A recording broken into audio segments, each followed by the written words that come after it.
তাদের পদত্যাগ করুন এবং দেশের সকল আইন শৃঙ্খলা বাহিনীর তাদেরকে গ্রেফতার করে গণহত্যা এবং জননির্যাতন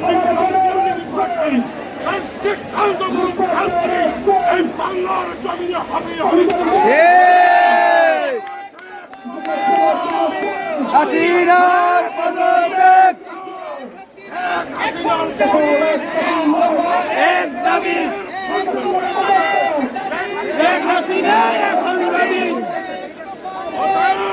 শেখ হাসিনা